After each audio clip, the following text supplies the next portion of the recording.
big brands are dominating the market, yet the independent watchmakers are the ones changing the whole industry. Today I want to open the discussion about why they're so important to the industry and why they do change everything what we know about watchmaking, and they have been doing it for a very long time.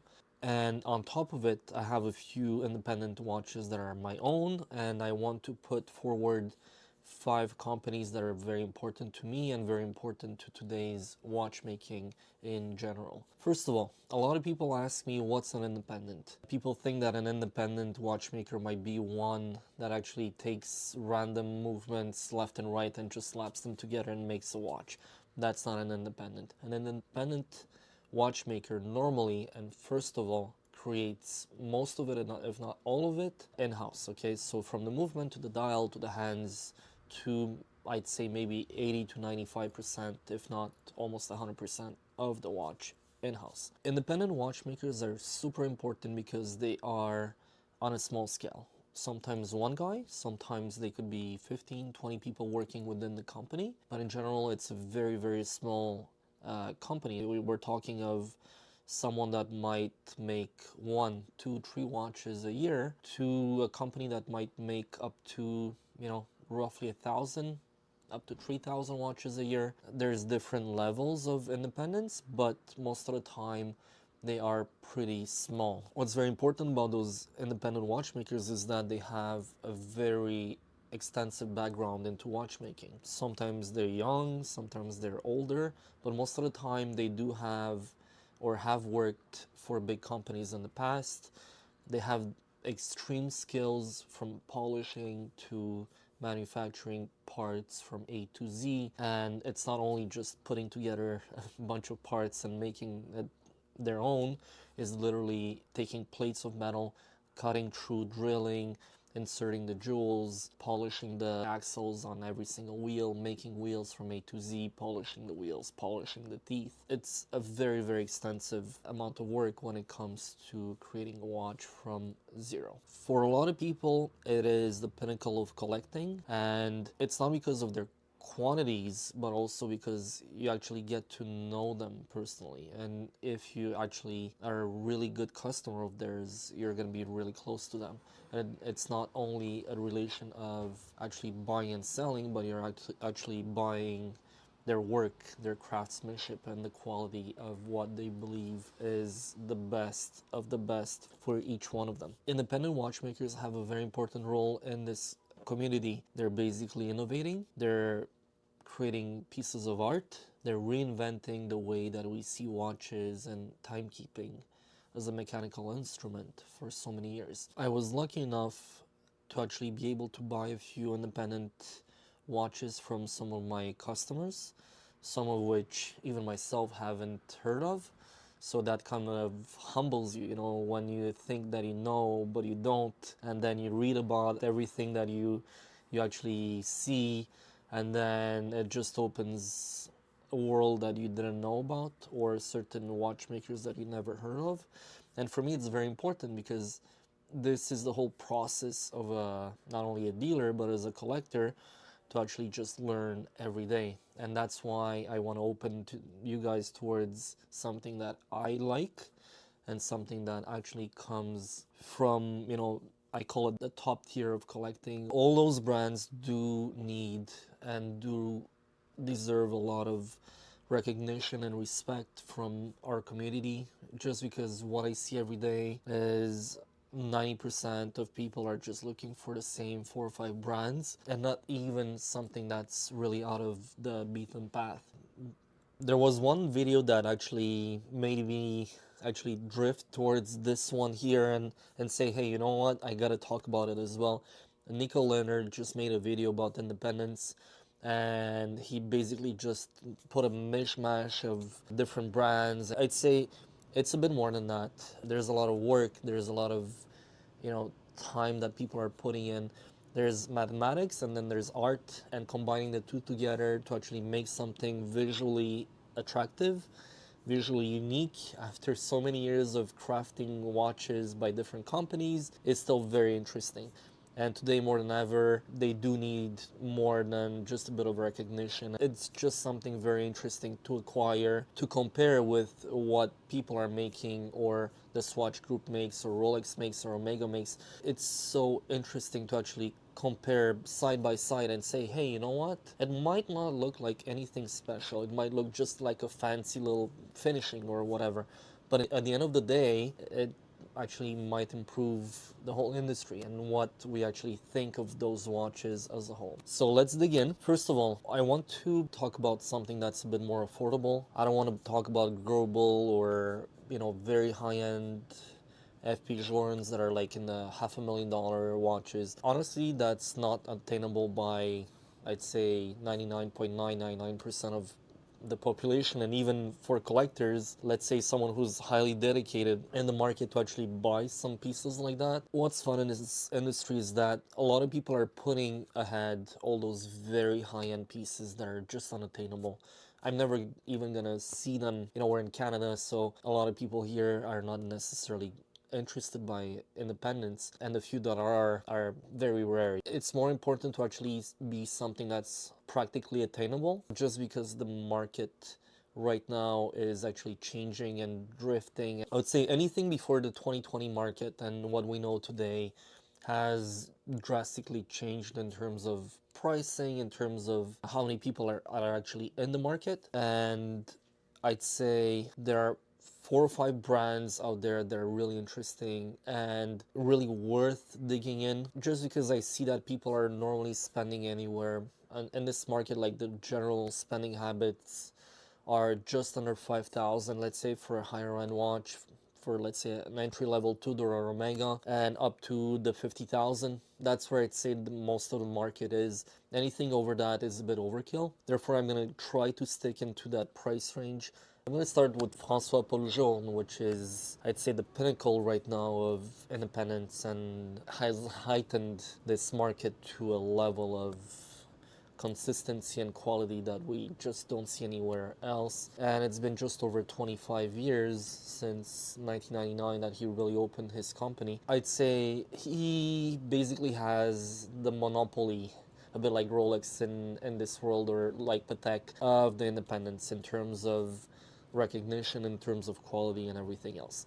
It's not something that is attainable. It's something that will not be attainable by maybe the majority of even the big collectors to actually be able to buy one. He only makes, I think, 800 or 900 of them, or just under 1,000 of them a year. Starting with the Elegant, which is a quartz movement that basically you put on the side and the whole watch is going to stop, and then as soon as you touch it, it has a motion detector, and then it just brings it back to perfect timing and it aligns the hands and everything. It's super cool, very nice.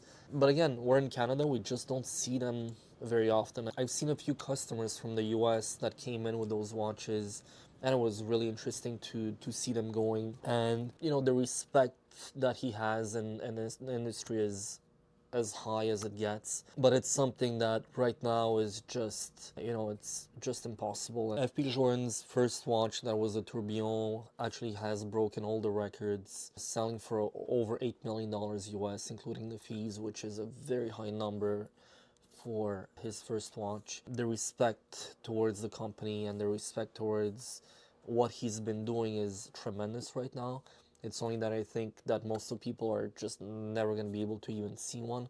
Therefore, I just wanted to do this as a respect towards what he did for 35 years for the industry, and I do respect what he did so far and what he's going to be able to create in the next decades. I'm going to go with the most expensive ones in the market and lower down. But in general, I find that Laurent Ferrier has a lot of recognition, but he's more of the type quiet guy. He's been in the industry for a very long time. I have a friend of mine who actually asked him personally. He was at the last Watches and Wonders in 2024.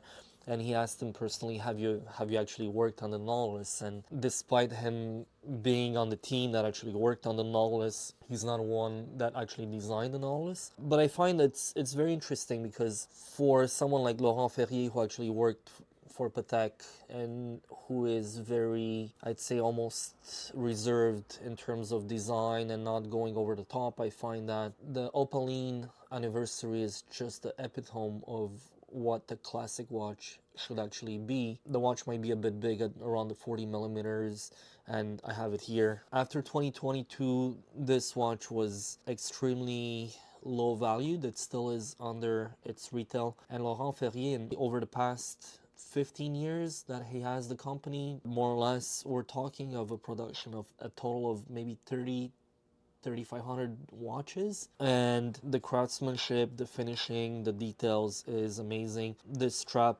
is an aftermarket strap just because I kept the original strap with the box, and it's immaculate and everything, so that's my personal watch. I find that sometimes less is actually a lot more, and that's one of the cases where you actually have so many details that are subtle, but then everything kind of makes sense all together. And I did take quite a few macro shots. When you see it in detail, it's just impressive, okay?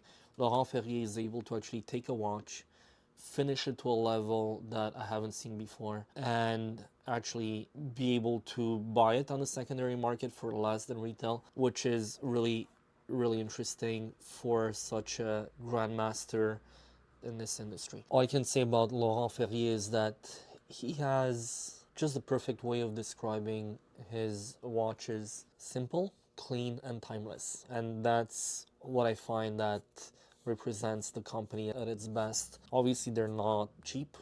We're looking at around the 35,000 US, more or less, plus tax. They do make different versions of the Opal, including the micro rotor. The one I have is manual wound, so this is kind of the entry level of the brand. I always wanted to have something that represents watchmaking at its best, and its simplicity and its qualities are just perfect. I'm gonna move on to one of the really cool companies I find, and the companies that are, how do I say, fun, innovating, and they're just, you know, in a way, having fun with the industry. And that's Moser. Okay, Moser and Company is almost 200 years old. You must all have heard of Moser just because of the 2018 auction that was supposed to happen with their really funky Panerai, Hublot, Rolex, Tourbillon, whatever. Crazy, crazy, crazy watch. That one company that just makes fun, including of the Apple Watch. There was the Moser Alp, which is basically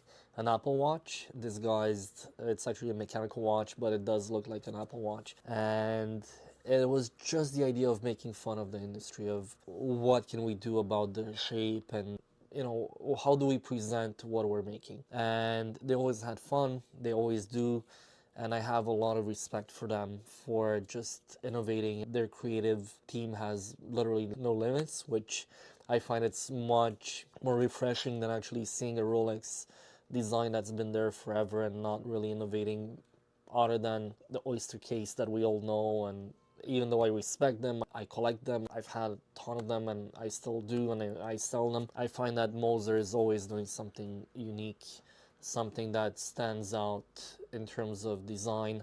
And what I have here is thanks to one of my customers.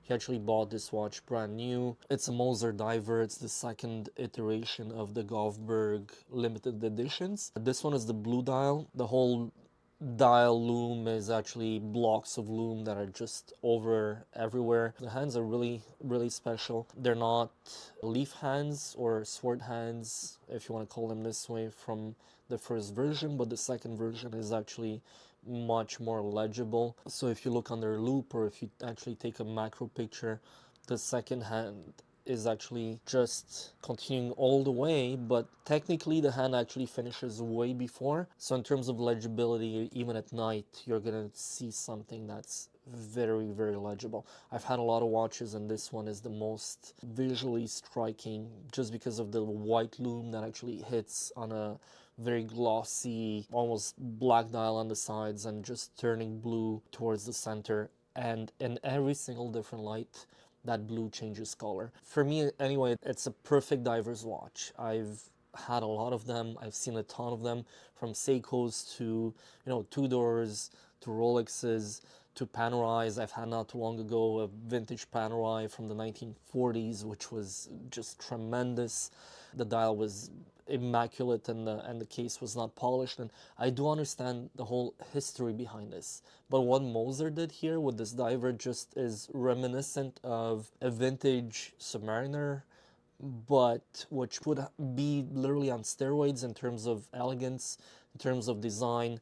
It doesn't feel like a 40 millimeter watch. The movement is exposed, so we see the Côte de Genève. So basically what the Côte de Genève is the waving on the whole movement. On the light, you're gonna see different waves, and this one has a kind of a double pattern on those Mosers, which is even more intricate. There's a design for the Côte de Genève. It's signed H. Moser. The balance wheel is super nice. They're limited to 100 pieces. And again, one of the most important part of all of this, because I know you guys are always looking, okay, what's the price? Those watches can be had for under 20,000 US. So basically under retail, you can actually just feel the quality versus if I buy a regular Submariner, okay? I've had a ton of GMTs, Pepsis, whatever you want to see in the Rolex. Those are just so much better for similar prices. And in terms of quality, there's not even any comparison when you're looking at the finishing, when you're looking at the fine details.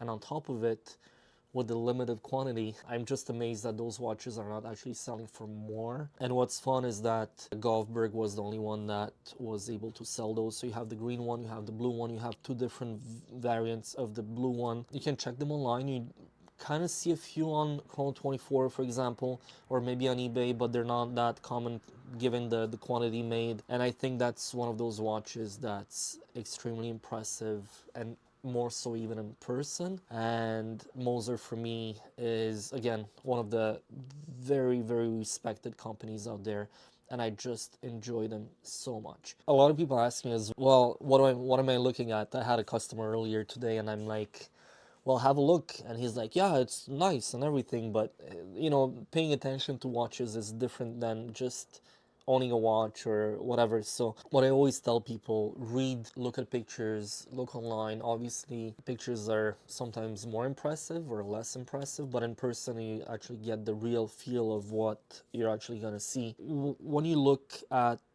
the finishing in the rotor, when you look at the finishing in the screws, the fact that those watches are just perfect in terms of details, you're always going to see a little defect with the Rolex. Even from a retail point of view, I just find you cannot beat it versus what other more popular watch brands are making. And I find that designing a whole movement from scratch and actually making limited editions is much more interesting. And that's why a lot of people are asking me, well, why would I buy this if it dropped in price so much? Well, I'm like, it's worth it because you're getting the quality of a much higher end value. Let's go with Patek, okay? If Patek would make a diver, which they never really did, I wouldn't call an Aquanaut diver or Nautilus a real sports watch. There were never also any Pateks with revolving bezels or with the intent of actually diving with those watches. I find that Moser is actually priced much better than a Patek in terms of the everyday type of watch, and I find that this Moser is the one watch that I have worn more than anything else since I have it. It's just staggering to see the overall expression of the company in terms of making something unique, making something that was, because the Pioneer model is basically just a regular classic watch, and just bringing a bezel that's revolving and then incorporating a titanium bracelet to the watch that's unique to this particular model is very interesting, and it just works well. You can tell that the company really has a lot of thought process before putting out the model and before bringing it to the market and saying, hey, you know what, we came up with, and it just looks insane. The first time that the customer actually proposed me the watches that I bought from him, it's one thing to see them on the computer, but when you see them in person, it just makes sense. The proportions are good.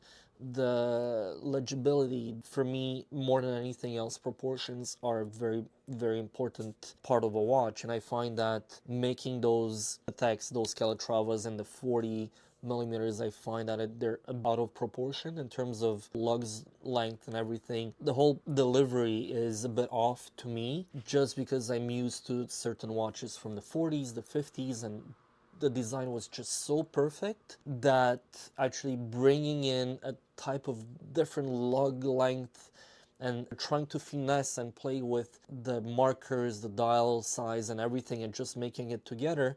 And you might have most probably tens of different prototypes on a watch, or hundreds of different designs that are actually going to be made before you actually come up with a watch. And seeing it in person, I find that Moser is doing an amazing thing with this particular model. I've had other models in my hands, like the Streamliner chronograph, which was amazing, but it was just too big for me. So that thing I wouldn't consider something for me just because of my wrist size. But in general, I'd say for the Pioneer, which is a relatively new model, I'd say it's a really good brand and they've been doing some amazing things. Moving on with something that's really proportionate and that I never had a chance to see yet. The one brand that I really wanted to have and or own is Kikuchi Nakagawa. He makes only two different watches. One is with baton markers and the other one is with the Breguet numerals. The Breguet numerals are very common within the Calatrava style. I have a 1924 Patek, which is rectangular, that has a double signature, actually a triple signature on it, which is super crazy. I posted it I think only once on my Instagram, but they actually share the same idea, the same hands. So he basically took one of the most iconic designs from the 1920s, 1930s in terms of marrying leaf hands with Breguet numerals. So the first Calatrava as we know it was introduced by Patek in 1932, but they did have those hands and those markers prior to that, which is very interesting because they just married something that they already have in their catalog, but in a round case.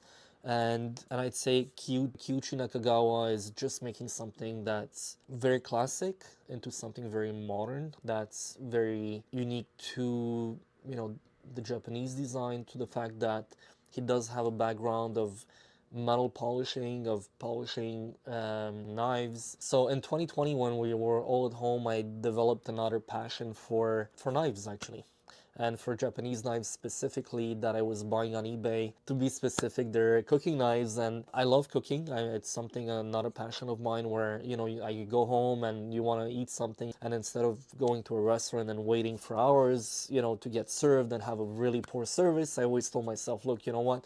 Let me buy a few Japanese cooking knives and have fun. So I think I bought over 200 knives so far from Japan, from local dealers that actually import Japanese knives, and I restore them. I have a lot of fun using my hands to bring them to a second life or a third life or whatever, how many lives they had. So it's a bit the same idea as watches, to actually restore them and everything. And I actually see the idea of Kikuchi into the really fine polishing and into taking a piece of metal and making it perfect. I find that this is basically celebrating the meaning of a metal piece with a true watchmaker, with a designer, with someone that actually can create perfection. And perfection is not something that has to be super complicated, or that has to be made out of gold or made out of whatever metals. Just pure stainless steel or any metal that actually you can work with. And it's that craftsmanship that I value a lot. A good watchmaker should be someone that actually takes his history, his experience, and actually present you with the best that he could do. Obviously, we go back to F.P.Journe, which is the pinnacle of the pinnacle, but then we see other watchmakers that are really into the fine detail, and they are extremely meticulous and are able to do something that's talking to you. Okay, it's like seeing a perfect diamond and seeing something that's less perfect. You can tell when something has been taken care of from A to Z, when the cut is perfect and everything. It's the same thing with watches. I find that those watchmakers that are really young, or that are coming up from the past 5-10 years, I'm thinking of a few really good ones out there, but in general, they're able to express themselves with the utmost respect for what was done before, and they're even making them even better. because everything is handmade and they take the time to actually present us with their best work out there. I do hope to see Kikuchi. If you're ever in Montreal, you have one, pass by. I'm more than eager to see one in person, and I would really like to compare it with what I already have in terms of Pateks in my personal collection. I do have something here that actually is kind of filling that area of being an independent. I find that this company is a bit like a Gallic Asterix and Obelix in their little town of Hamburg.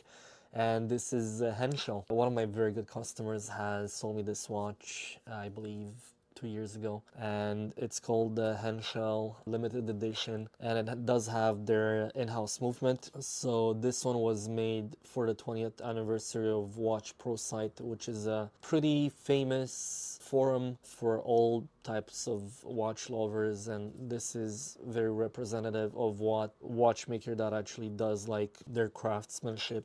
It's a company where unless you really know about it or you really pay attention, from far away it does look like a regular, could be a $50 watch or whatever it could be. It doesn't look like much, okay? But the fact that their enamel dial is pristine. I've had Ulysses Nardin, without insulting the brand, with their Grand Feu dials. I've had one of them in the past, and all the enamel was all bubbly everywhere. It had plenty of defects. I understand that that was a bit the idea of the watch, but I find that this is mirror-like. It's perfect. And to actually be able to create an enamel dial of this quality today is very difficult.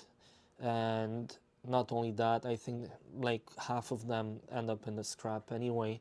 So it's something for the price range that those watches are trading at. It's a crazy buy. I'm actually very impressed by what this company gives. If you do have a good contact in Hamburg and you want to go visit them, go ahead. It's really worth it.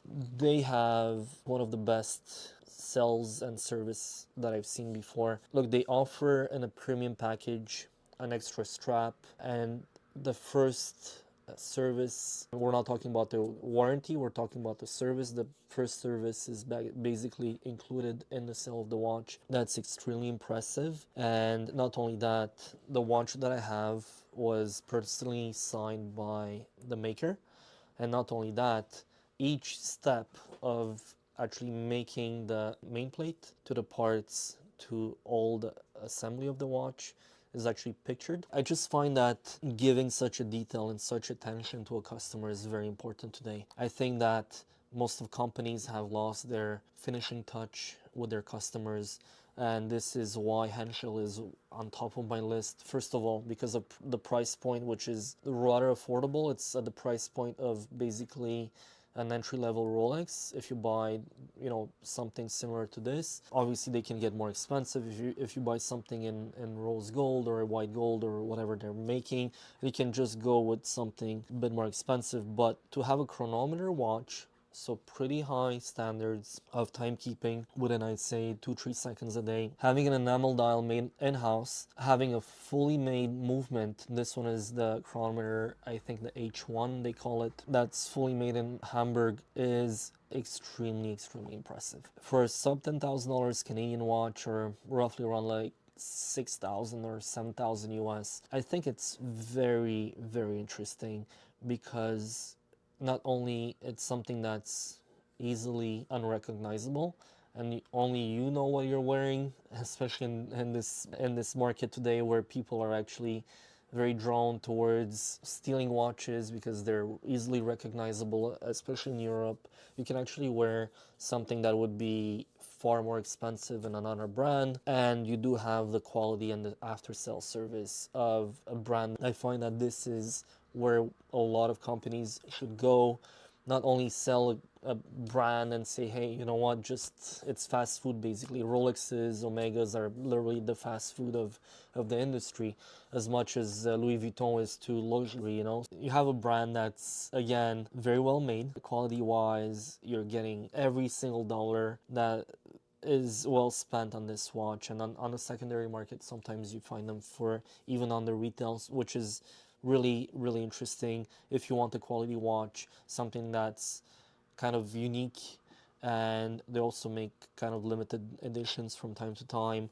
And I'm pretty sure if you're a good customer of his, he'll make you a unique watch. And I think I've seen a few of them in platinum before that were called Unicat, and that's German, so that means unique.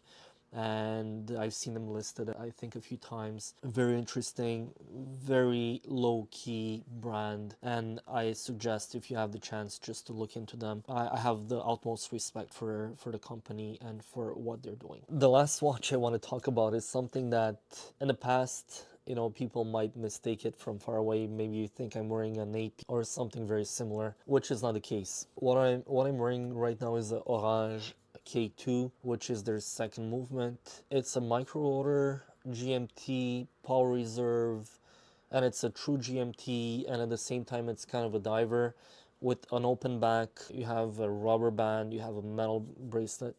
And Horage is one of the watches that I have actually shown people in the past, and they're like, oh, it's not so impressive, it doesn't look like much, and you know, they're actually thinking it's a knockoff of something else, which it's not. It's everything from the finishing to the integration of the bracelet, that's amazing, to the click of the bezel, which is, I think it has 120 clicks, I believe, instead of the classic 60. And then you do have the power reserve, the 24-hour. Actually, the stack of the GMT hand, which is underneath the hour hand, you have a true GMT on this thing. So the stack of hands, until you actually look at them, you don't even see that there's two hands, one on top of each other. And then when you put it back, it just aligns perfectly. I find that for a company making only 1,000 watches a year, without really much, you know, B2B, basically they're doing B2C directly. They don't have a lot of publicity, but their style of watchmaking is very interesting because they work with independents, they outsource work as well into other companies, and they're able actually to create something that's unique, something that's beyond the quality that you can get anywhere else in terms of technique, technology. It's not very artsy, it's more in the technique way. So you're gonna see that it's very angular. It's a watch that it is really well designed from the movement to the crown, and people are gonna hate me for this, but unscrewing the crown, which is extremely smooth, winding it and screwing back the crown actually feels better, and listen to me, than Rolex. Okay, which you're gonna hate me for, but it does. You know, I own Rolexes, so I find that even the Moser that I have here, the crown it's okay, but this one is just another level of finishing. And I mean, for a watch that actually retails for under 10,000 US, it's an amazing watch. And on the secondary market, just because people don't know them, you can get a hell of a watch for under 5,000 US with a micro order, fully in-house movement. A lot of them have both bracelets, so you have the rubber band and the bracelet that's full stainless steel, boxes and papers. It just doesn't make sense in this market to actually have people fight over Datejusts that I'm actually posting on my website. And half of the people, you know, all they want is a sub or a Datejust, and that's what I get phone calls about all the time. And yeah, okay, it's fun, but actually seeing what you can actually buy for much less than a Rolex, especially a vintage one, you cannot even get a two-tone 16233 for the price of this thing. You know, when we're talking about quality and me telling you that you should stop buying those cheap, you know, overhyped little watches that are just using, you know, off the shelf cheap movements, and just, even though they're good, whatever, it's okay. But a lot of you actually forget that knowledge is key in this industry. Okay, it's not because something is hyped that it's something of quality. It's also the fact that brands are actually doing some amazing things. Okay, they're doing some really quality watches, quality pieces, and Horage is one of them. They make the Super Seed. This is what it's called. It's the Super Seed K2. They make a few tourbillons. I think they make, I think 97 or 98% of their tourbillon movement is made in Switzerland, which is amazing. They're actually supporting the Swiss industry to the max.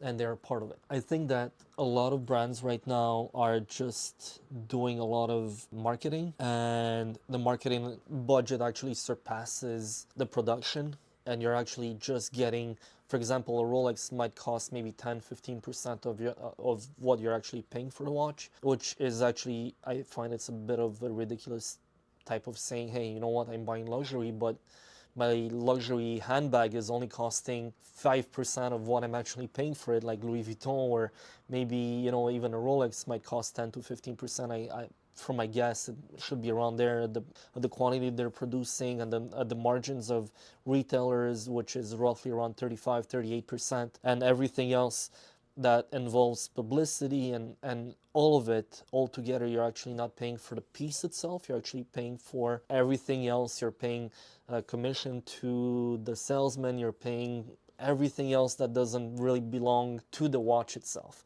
And I find that the Horage company is doing something really nice to actually be able to go from a business directly to a customer and providing the best of the quality that Swiss watchmakers can actually do right now for a price that's really reasonable. I find that you guys should actually just go and buy one. It's amazing. I have one. I'm not gonna sell it. It's not something, I'm not trying to sell you anything here. It's something that I've encountered, and if there's something that I really enjoy or like, I'm gonna eventually end up keeping. That's the fun part of this industry. Being a dealer, I'm actually able to buy those things. To finish off, if you're ever in town in Montreal, you want to come and say hi, I'm here. If you want to show me a piece that you're actually wearing and I haven't seen before, I'm more than eager to see it and to actually share our passion and talk about watches. It's obviously the best to actually meet in person. I hope you guys enjoyed it. I really and truly support independent watchmakers from all my heart. They're doing something that's basically you go all in. It takes a lot of energy and it takes a lot of courage into saying, hey, you know what? I'm going to put all my eggs in the same basket and I'm going to go all in. And that's what a lot of those watchmakers do. It's very difficult just because you can imagine, from all the tools to the innovation to the R&D to actually being able to procure down the road customers with a good after sales service, with a quality product. It's very, very, very difficult. And I find that independent watchmakers are the ones that are going to give you the most for your money. I'm not talking about our work, which I always wanted to have one, or MBNF or anything like that. And talking about those brands, it's very easy and very simple to say, hey, you know what, like, I want one, but it's not a watch that will be every day, that you're gonna be like, okay, well, I'm gonna wear an MBNF with a Superdome crystal that has that has a balance wheel that you basically, that's all you see on the watch. It pops in your face. It's really interesting, but I prefer watches that are your everyday, that are functional, that are just interesting to wear, and the devil is in the details. So that's what we're all about. That's why certain brands are delivering watches that are just very simple. But then if you look into their history, if you're looking into the quality of their work, it's worth a lot more money versus the mainstream watches that you see within every single store. What I'd like to say is thank you for supporting the channel. Thank you for subscribing, and if you did like this video,